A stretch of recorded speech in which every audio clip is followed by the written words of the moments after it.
ভৈরবে সরিষা চাষ কৃষকদের মাঝে ব্যাপক সাড়া জাগিয়েছে। অল্প সময়ে অল্প খরচে বেশি ফলন পাওয়ায় দিন দিন বাড়ছে এর আবাদ। ফলে এ বছরও সরিষার ভালো ফলনের আশা করছেন এ অঞ্চলের কৃষকরা। ভৈরব উপজেলার দিগন্ত বিস্তৃত জমিতে যেদিকেই চোখ যায় সেদিকেই সরিষা ফুলের হলদে বর্ণিল আভা আর ফুলের মৌ মৌ গন্ধ। কৃষকরা তাই স্বপ্ন দেখছেন ভালো ফলনের।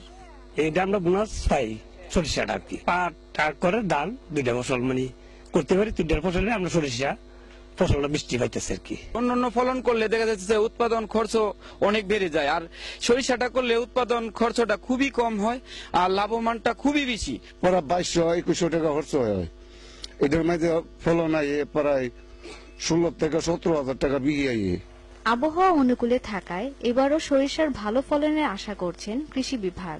সরিষা চাষ করলে জমির মাটির উর্বরতা শক্তি বৃদ্ধি পায় এবং এই উর্বরতা শক্তি কিন্তু পরবর্তী ভৈরব ফসলের কাজে লাগে। এই সরিষাতে আমাদের ভোজ্য তেলের ঘাটতি মিটাতেও আমাদের এই ভৈরব উপজেলা কৃষকগণ বিরাট অবদান রাখছে। কৃষি বিভাগের সার্বিক সহযোগিতা এবং পরামর্শ কারিগরি পরামর্শের কারণে এবার ভৈরব উপজেলায় বিশেষ করে সরিষার ফলন বাম্পার ফলনের সম্ভাবনা রয়েছে।